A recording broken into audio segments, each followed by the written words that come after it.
Do that on the side. Try to make it work. How was personality?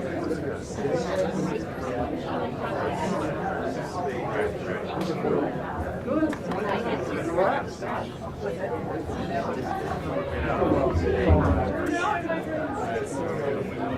Been out of the story.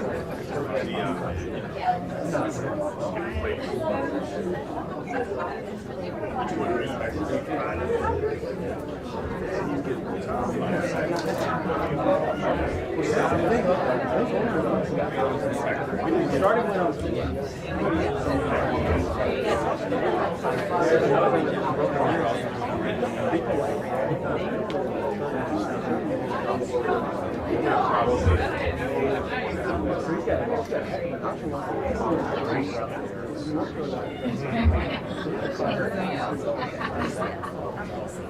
That's what I'm saying.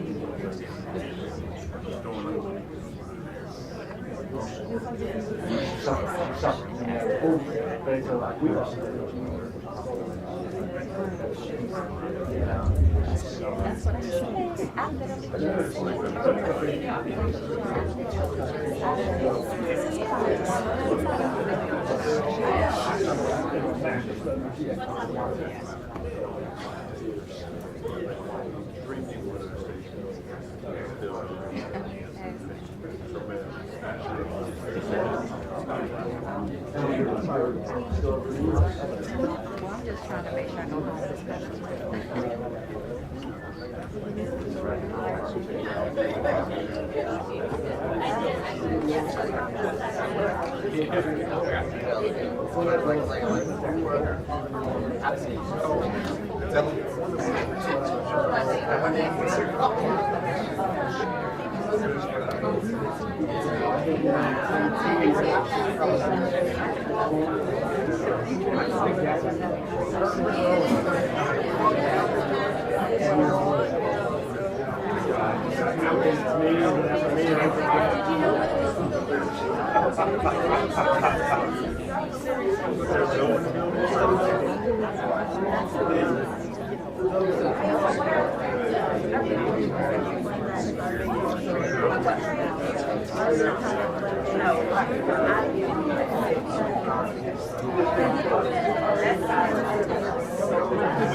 No.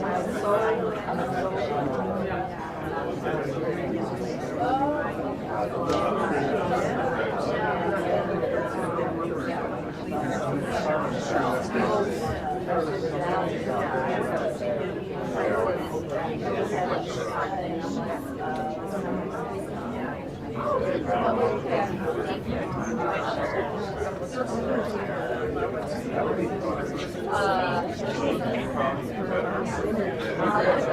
it was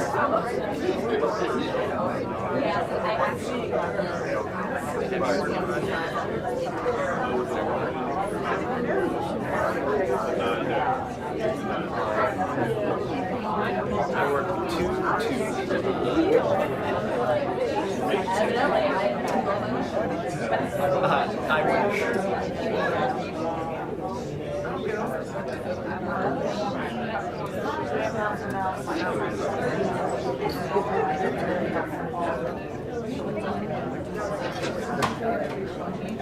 Oh, they would.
Everybody get positions. Thank you.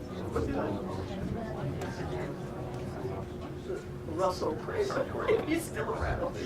I'm waiting to invite him just so you and he can like do get out.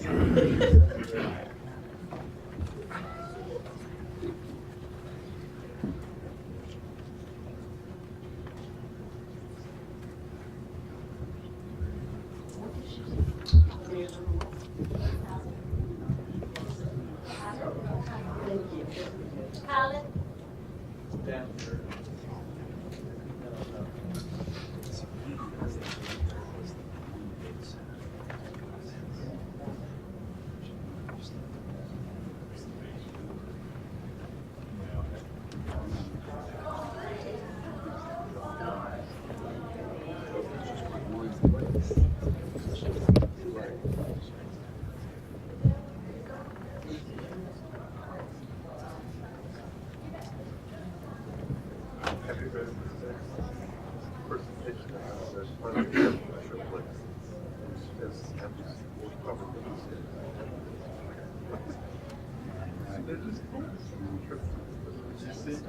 Yeah, they're like, you guys are like, I'm more fun with us. Can we do this? Yeah, I love it when I can reach like,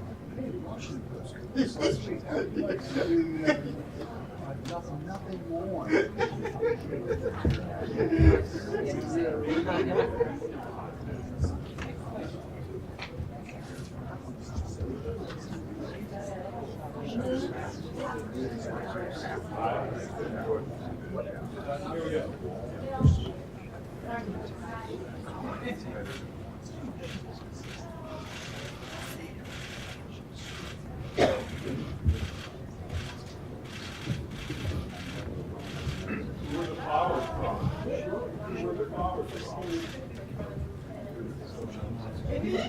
Wow.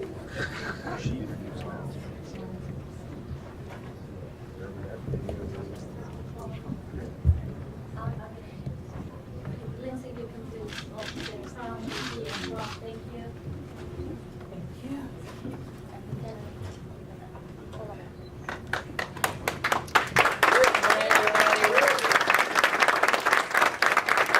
Good afternoon.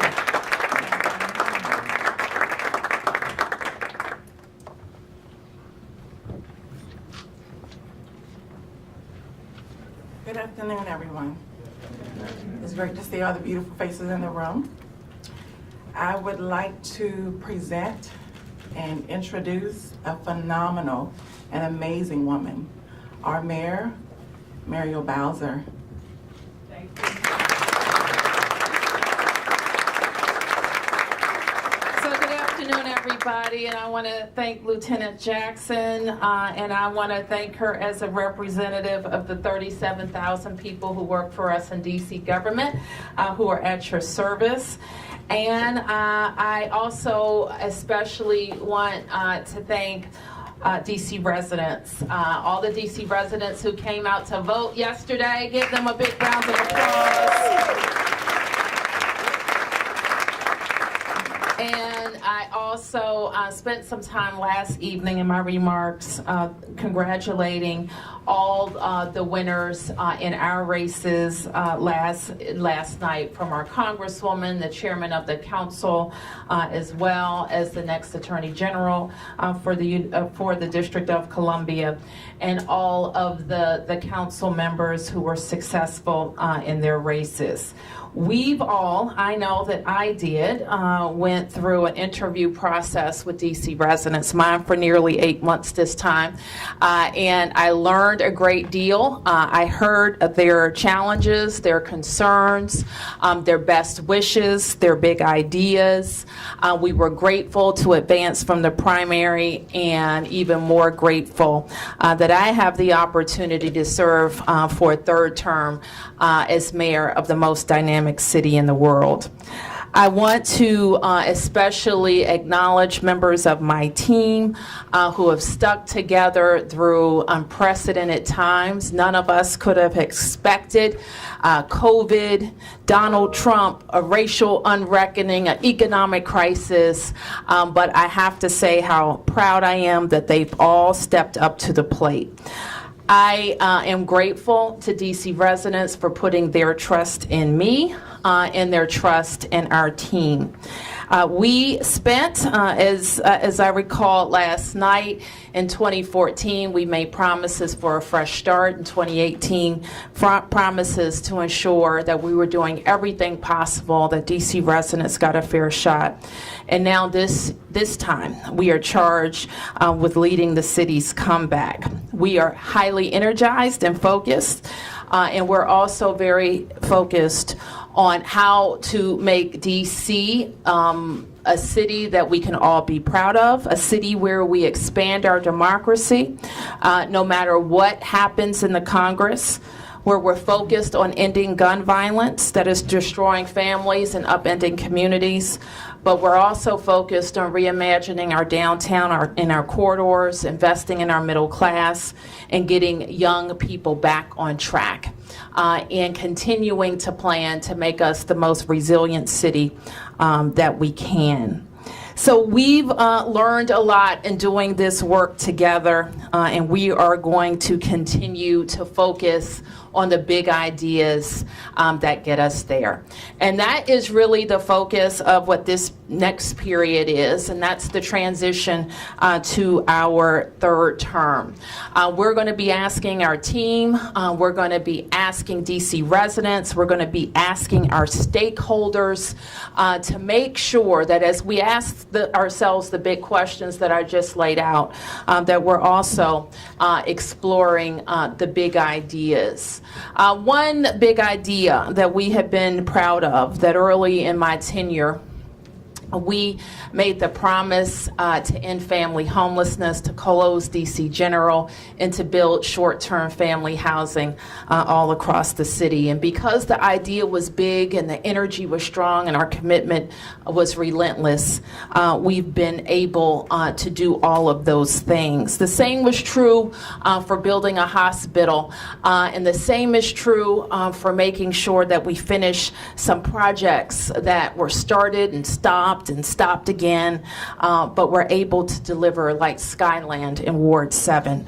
So those are the things and the types of ideas that are transformational for people that we will continue to explore. So today I want to announce to everybody where they can go to follow our transition, and that's going to be at together.dc.gov. and we're asking for anybody that has a big idea to submit that big idea.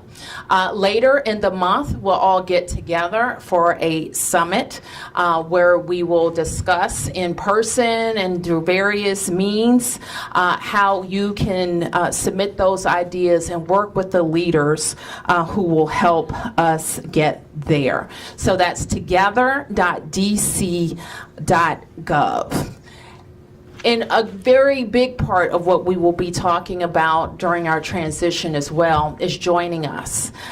There are incredible opportunities in DC government, and now is the time to ask yourself if you want to be a part of our team. We have some really incredible stories of people who have started their careers in DC government or who have spent formative time in DC government. I talked about our big ideas around homelessness. Laura Zeilinger came to DC government working in the city administrator's office back in 2007, and she has been a steadfast leader of DHS since the start of our administration. Tommy Wells even started in DC government, working to make sure the lives of children were better. LaQuandra Nesbitt did two terms around DC government, and we're proud of their service to the city as well.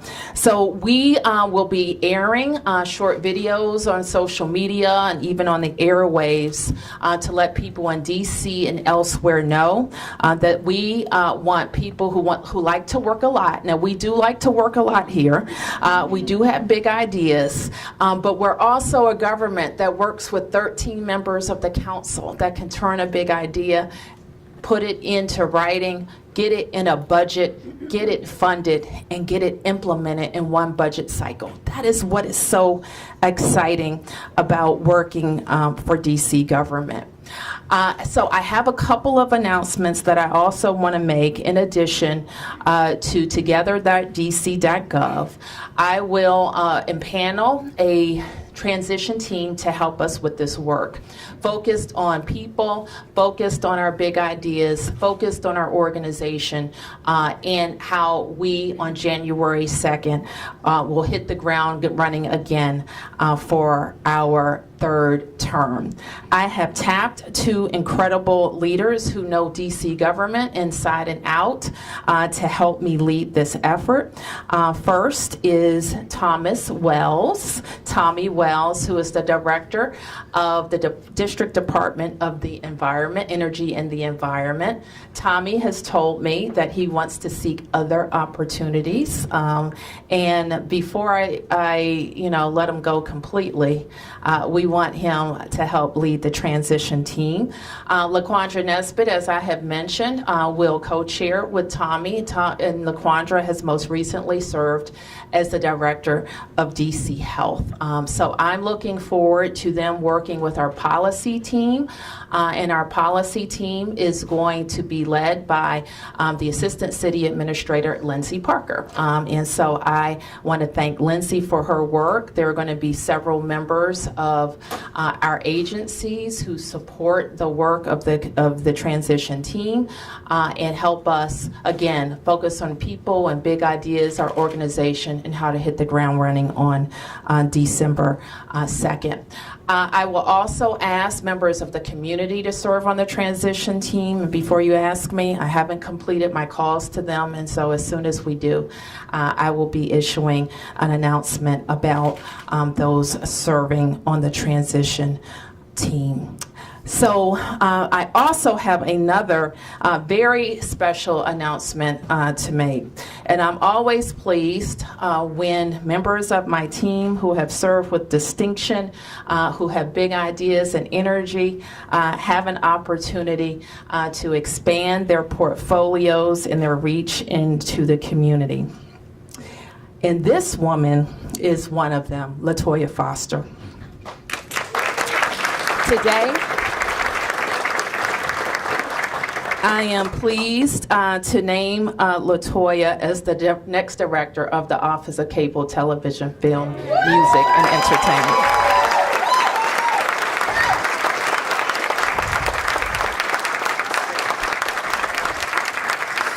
Many here will know LaToya when she was on the other side of the camera. And others of us know LaToya from working in DC government. And she, of course, started with me as a press secretary and has been serving as the communications director for the last several years. LaToya will bring to the office incredible energy, a wonderful knowledge of the District of Columbia and its all 8 wards. And she takes with her my complete confidence. So please, once again, acknowledge LaToya Cranston.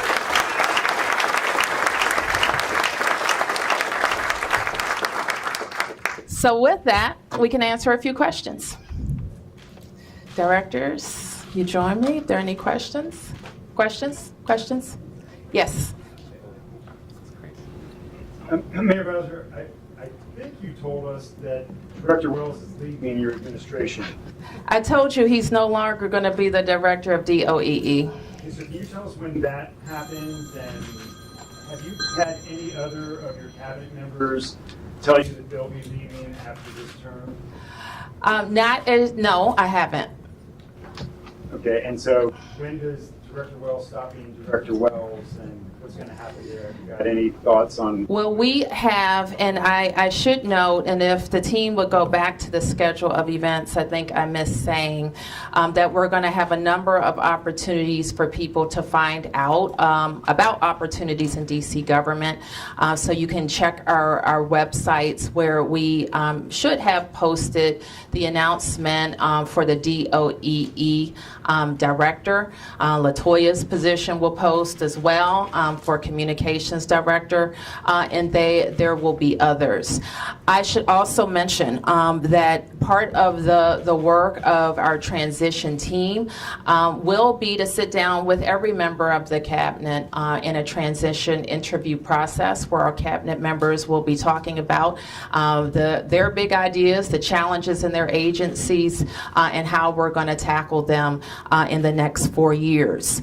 DOES will conduct job fairs in the coming days. I will also host what I like to call a resume raiser, where it's like a happy hour where you get to talk to officials in our various sectors about opportunities and your skills and your interest. I have found that people within the government and outside of the government come to those hiring events, and they may say, hey, I like to be in DC government, but Mayor, I want to try something else. And so that is an opportunity for them to raise their resume. We will be collecting on the transition website. Well, I think I don't remember what we're calling it, but it's a bank of resumes that don't necessarily attach to an opening, but you are saying that you want to be considered for a position in DC government. So there are opportunities, of course, for appointed positions and for career positions. And finally, you see on the list the DC Government Virtual Job Fair, which we've had a couple this year that have been tremendously successful. Thousands of people have applied, very qualified, and we have been able to make matches with our vacancies. We will present more information in the coming days about the engagement forum that we will host on November 19th. Yes, Tom. Thank you, Mayor. When did you make the decision on the 2 co-chairs? And I have a question for Dr. Nesbitt. When? In the last several weeks. I don't know exactly when. Okay. Not the last few days. Okay, may I ask a question of Dr. Nesbitt? What is your question? Dr. Nesbitt, as the head of the Public Health Office in dealing with COVID for the last couple of years, you just loved it when reporters rushed up to you to ask you questions. I'm just wondering why you decided to take this job, which reporters will once again be rushing up to you to ask you questions. If you would speak to the mic. Sure. Thank you so much, Tom, for the question. I think you remember me saying that a lot as well. I think one of the things that you may know as well is that I love DC. I love DC a lot. I'm not a native to DC. I moved here several years ago, and the mayor mentioned in her opening remarks that I did 2 tours in DC government, which means I have a tremendous love and passion for the residents of this city.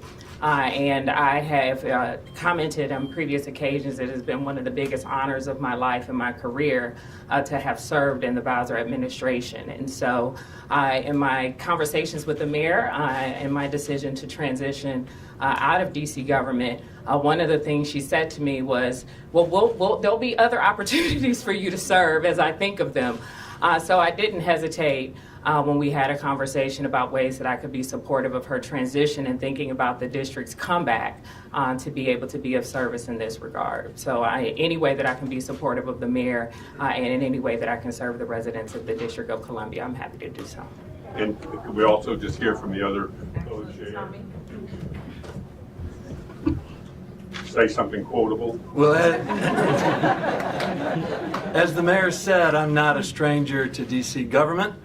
From inside and outside, from the executive or the administration, and I started as a social worker here in 1985 in child protection. I worked in child protection during a time when our city went broke, when we had the advent of HIV and AIDS, and when we also had crack epidemic, and our city went through a tough time. And so to see our city thrive and to be a part of that is an honor. And again, I have really enjoyed working for our mayor, that where we have been able to do some amazing things, especially the Department of Energy and Environment. And the mayor has been a very great supporter, advocate, and great person to work for. And so with her asking me to do something more was an easy yes. Martin. You've been mayor for 8 years, you're going to be mayor for another 4 years. There's a lot of people high up in the government who have served over the course of those 8 years. Some of them have served in multiple capacities. I mean, you have some folks have served double duty as, city administrator and also deputy mayor of public safety. Do you think this is a time for you to start, that you would look outside to bring in new people that haven't been part of the ship for the last 8 years? So part of our process, we have and we do have some current vacancies, and we always are looking for people inside and outside of the government. I don't subscribe to the view that you have to go outside to find great people, because we have 37,000 great people who work for us already. In some cases, the best person will be from outside, and I won't hesitate to make those appointments.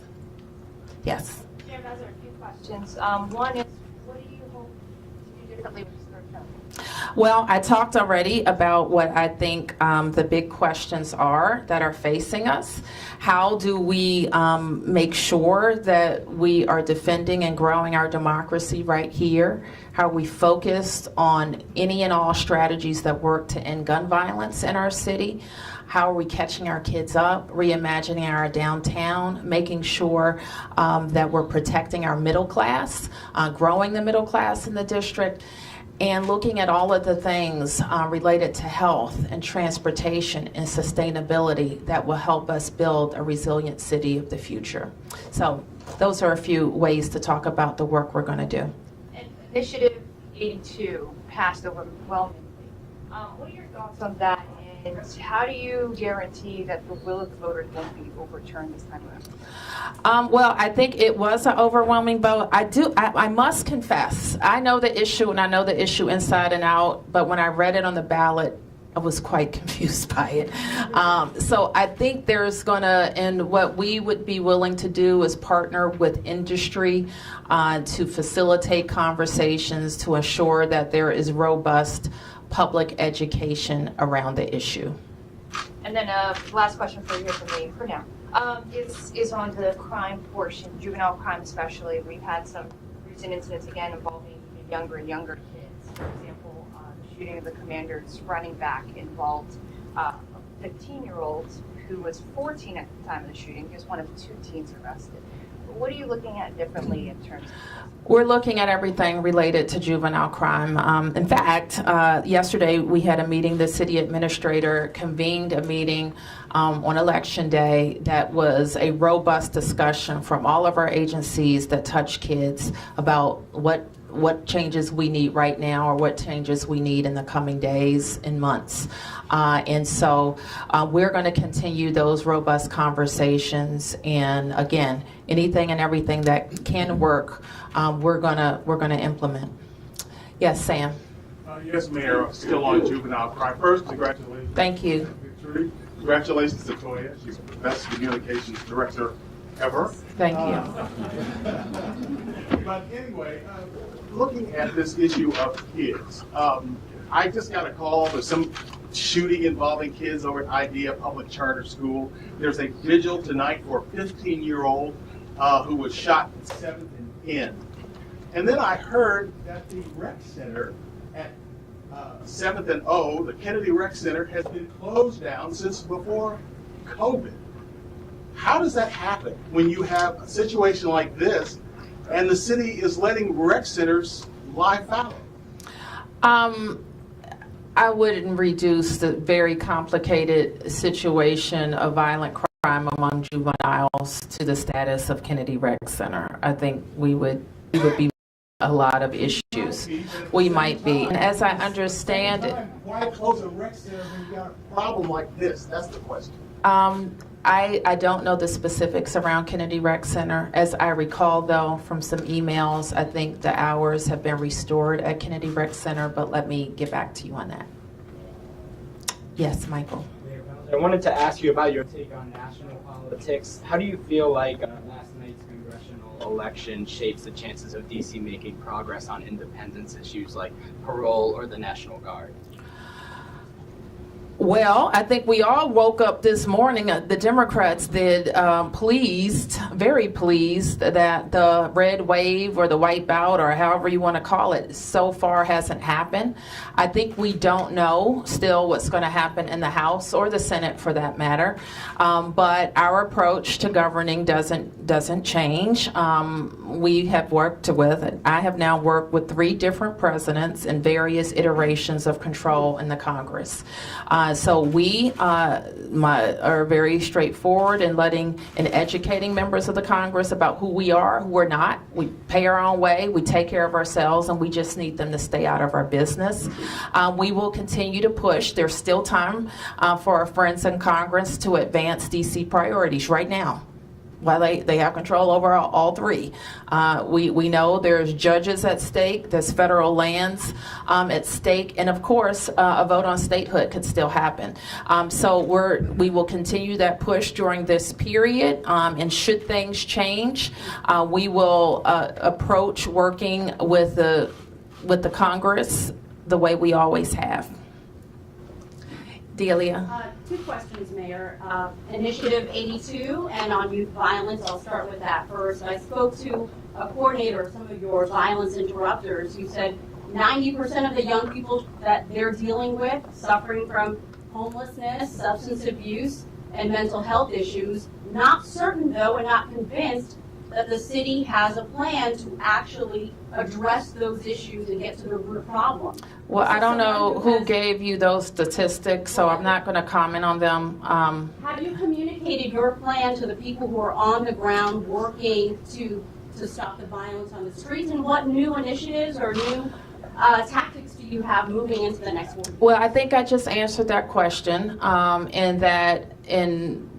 we are very focused on, I don't know what coordinator of a violence interruption you're talking to or talking about, but I'm very focused on them and their part in making sure that they're preventing violence. We're spending millions upon millions of dollars. And one thing that we know is lacking in our approach is coordination among all of the offices. I think there's been a lot of concern around this kind of bifurcated approach of what the mayor is doing, what the attorney general is doing, and we've got to fix that so that we're not losing the power of our investments in discoordinated efforts. So we will have more to say about that. We're working as we we have seen the number of youth involved in shootings and the number of youth who have been victims of shootings. I think Stephanie already mentioned it. If I see a teenager who has been shot, it's more than likely it's a teenager who did it. And so we have to really focus on those young people that we know have been involved in violent crime or victims of violent crime. Second question about Initiative 82. Yep. You know, a lot of business owners, a lot of restaurant owners actually were opposed to Initiative 82. You talked about wanting to rebuild, reimagine downtown DC. Do you anticipate that being a challenge? And what's your pitch to business owners to retain or even recruit more restaurants to come to DC? Well, we are happy that restaurants are opening in DC every day. Just a couple of days ago, I don't remember, maybe it was Monday, we were in Ward 8 talking about the Food Access Fund that we have funded, where 2 new restaurants are opening in Ward 8, Kitchen Savages and DC Smokehouse. DC City Smokehouse. And so we know that restaurateurs are opening not just in Ward 2 downtown, but they're opening in Ward 7 and 8 in numbers that we haven't seen before. So as I mentioned earlier, I think there's a lot of public education to be done around Initiative 82. In my discussions with people, if you ask you have 5 restaurants, they had 5 different ways that they were going to approach it. If you ask 5 DC residents what it means, they're not exactly sure of what it means for when they walk into a restaurant. So I think that we have to listen to industry, figure out how they are approaching it, and I don't think it's one single way that they are approaching it, and offer our convening, power to help with public education. Let me get someone who hasn't asked you, Nate. Mayor, just a technical question first. The transition team co-chairs, are they volunteer roles or are they compensated? They're volunteer roles. And also, in terms of any new staff announcement or exits, do you plan any in the next few days, or what should we look out for in terms of timeline for staffing? I would say that as we are usually, I don't know exactly, let me just say, I have a rule about hiring. I don't hire anybody till I have the exact right person. And so I don't put myself on like a artificial timeline. I do hope, as we did when I started the very first time in 2015, to have as many people in place by the time I'm sworn in on January 2nd. Tom. Thank you, Mayor. I want you to put on your political hat here. Your victory for a 3rd term was big, but I want to ask you what you think about the DC Council changes, the new council members in wards 3 and 5, and a change in the at-large race. Your relationship with Councilmember Alyssa Silverman is pretty well known. But what's your analysis of how will you be dealing with this new council that takes office on January 2nd when you do? Well, we want all the council members to be engaged with our discussions right now. I have been reaching out to them, the nominees, from the time that they won nomination in June, and now that they are in a transition as well, likely even more. And we're going to continue those conversations. What I like to understand from the council members is what is their agenda? What do you want to get accomplished as a member of the council? What is your focus? I don't know what their committee areas will be, but oftentimes, and I think that Mary Che has been an example of this. For example, like, she had issue areas outside of her committee jurisdiction. She had an agenda. Tommy, when we served together on the council, I knew what his agenda was. Even as a colleague, I knew how to work with him because I knew what was important to him. So what I want to know from all of the members of the council is, what is your agenda and how can we be supportive of it? Likewise, I want them to know what my agenda is, and all of the ways and all of the synergies that there are between the things that we were sitting down here to work on. The Board of Elections today has said there are 19,000 votes still to be counted. 13,000 of them would like to be counted by the end of the day. 6,000 by tomorrow morning. Doesn't look like it's going to change anything. Would you specifically address the at-large race where Kenyon McDuffie has successfully moved from the Ward 5 seat to the at-large? Well, I said last night that I'm really happy for Kenyon. I think his decision to run was a courageous one. I thought he ran an honorable campaign. And I think he focused on the issues that are important. And I've got to say, I haven't really dug into the numbers, so I don't want to talk specifically about the numbers. But from what I've seen, what I have seen, he has he has a nice path to victory. You saw that path? He had a nice. If you're a citywide elected official, you want to have a path like that to victory. Because what I saw in it is that he did not exclude any ward in his outreach, and he won precincts, I think, in every ward of the city. And he had some really, really big numbers in some wards of the city. And when you're able to cut into an opponent's base as significantly as he did, and you're going to win. In wards 3 and 6. You haven't mentioned the council member who apparently has lost. Alyssa Silverman, have any comments on the fact that she lost? Well, I'd rather talk about the future, because that's what we're here to talk about. She served on the council since 2015, I think, or before. She's been on there quite a while. No thoughts on her at all? Each family leave or anything? I think that the voters spoke loud and clear about the direction they want for the independent at-large council seat. And I think for all of us, we can question the voters, all day and all night, but they spoke. And they usually know what they're doing. Jeanette? Can I run down some issues and whether Alyssa Silverman's loss affects the calculus of it? So, like football stadium, Kenyon McDuffie probably, I'm not sure, but I'm assuming he's more supportive of a hypothetical football stadium. Does that change the calculus at all for you in getting a deal emerging from the council, maybe? As you know, I approach every issue with the council fresh, and so we believe strongly that a lot of the issues that have been raised are slowly but surely being addressed. So I don't know exactly how to answer that question, other than to say we would take to the council what we thought was best for the district. Are you more optimistic for a football stadium to be built then? Not based on this race, based on some other news. I mean, I think, yes. Can I ask about economic development too? Any changes you predict with, Kenyon McDuffie, who is a sort of a leader of the economic development front? As Phil likes to tell me, I'm no longer on the council, so I don't get to comment on committees. But I think, aside from committee, leadership, just like economic development issues in general, do you have any thoughts on him staying on the council? Tax increases.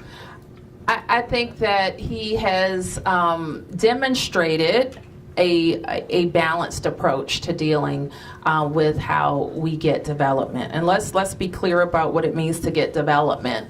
That means more housing, more grocery stores, more jobs, more tax revenue, more opportunities, more investment in DC public schools, more investment in the human services, better transportation infrastructure.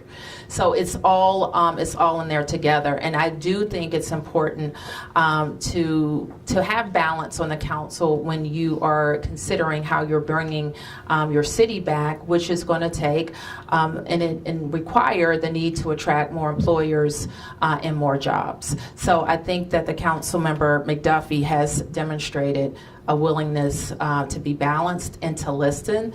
and not to villainize people who create jobs in our community.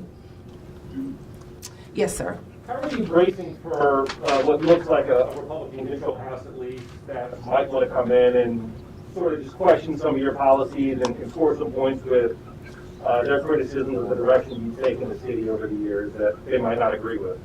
It doesn't matter what they think. It matters what DC residents think. And we will do with them what we've always done, is tell them who we are. We take care of ourselves. We create our own laws, and we need them to stay out of our business. And until we get statehood, we will continue to be very forthright in those discussions. Do you anticipate more fireworks, I guess, on the Hill from people trying to score points against you or some of your appointees? Or I don't really know what to anticipate. First of all, they haven't won yet. And so the votes are still being counted. And if you had asked me the same question yesterday, I'd have been like, oh gosh, yes, it's going to be terrible. But now, like, even if they do get the majority, it would be a soft one. It'll be a soft one. And our voters, what I asked DC residents leading up to this election was to stick with us and to vote. Because if they do try to call me up there and score points, they don't usually. But if they do it mostly on Twitter or whatever. If they do, we know that DC residents will be prepared to have my back. All right, I'll take a few more. Yes. Congratulations. Thank you. While I respect Dr. Nesbitt and certainly Director Wells, I have to say that if you're talking about a new start, you're starting with old people, people who've been around. So how do you persuade people that in fact you are trying to have a fresh start and that your agenda isn't going to be the same old thing that we've been seeing for the last 4 or 8 years? Well, Janetta, fair question, but I didn't say that we're going to have a fresh start. I said that in 2015. What I said was we're going to build on our big successes, recognizing that we still have challenges. And the reason why I chose Tommy and LaQuandra is because they know DC government. And sometimes when you bring people from the outside, you spend more time getting them getting to know what you're talking about and less time talking on how you can make changes to make things better. So that's why I made that decision. But I also wanted people that were slightly removed. And I think that's important. They have other outstanding qualities as well. But I did want people who knew the government. Transition periods, I have somebody will tell me how many days this one is. My first one was, I think, 54 days. So you're doing a lot of things, including community outreach that is robust, making recommendations to the mayor, going in 54 days. And so while this isn't like a new administration where, we're starting completely fresh, we have to hire a whole new team, we have to meet stakeholders, like we're not doing that, but we will spend that time really saying, could we do things better here with the organization? Can we tweak this better here? Which people do we need to recruit? So we are able to do all of those things. And the last thing, the last reason I'll mention is these are two leaders who know me, but they also speak truth to the mayor. And that's that's very important. Can I follow with one thing? Yes. You also said that your agenda is gun violence and downtown is two of your priorities, not all of them, but two of them. I'm wondering how you see Dr. Nesbitt and Director Wells within the context of advancing that agenda.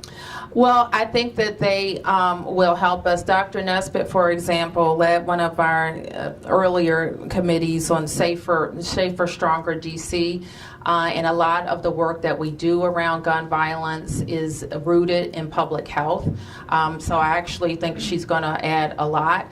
As you know, we continue to recruit for a director of the Office of Neighborhood Safety and Engagement. So I'm hoping that all of the members, the chairs and members that I recruit to serve on the team will be able to tap their networks, people that they know, so that we're looking all over this DC or the country to hire the best person. And you asked me about bringing back the economy, the downtown, and our corridors. You will recall that Director Wells was very instrumental in how the development of the wharf has happened, and working with big developers, small developers, restaurateurs, and the like, not just on transformative projects like the wharf, but also on neighborhood corridors from Eastern Market to Barracks Row. So he brings a wealth of experience and a substantial network. Again, so if we need to recruit and hire, we're tapping into those networks. Okay, I'll take a couple more. Stephanie and then Tom. Mayor Bowser, you also have a new incoming Attorney General. Can you talk about what's being done to ensure that the relationship with this new AG is different than the relationship that you're hoping to solve with the outcome? Let me just talk about the next AG, who I've gotten to know over the last several months. I didn't know before, but I think that he has, what I'm very impressed by is that when I go at different places across the city, in all 8 wards, I see him there. So he has taken very seriously introducing himself to the city. He has taken seriously listening. He reached out proactively to members of my administration to introduce himself, to ask them how he could be helpful or how they could work together. So I think that he has demonstrated a very proactive style and a willingness to work on what's good for DC. Are you asking him for anything specifically, or to do anything differently? I am sure over the course of time there will be a lot of specific asks. One big thing that we both recognize we need to work on together is our violence interruption strategies. Tom? Well, I have a follow-up to that. What is your comment about the 8 years of Carl Racine as Attorney General, who criticized you a lot and now will be leaving office? What is your thought about his service? I will leave your, an analysis of his service to you guys, and I will wish him well. Thank you. Thank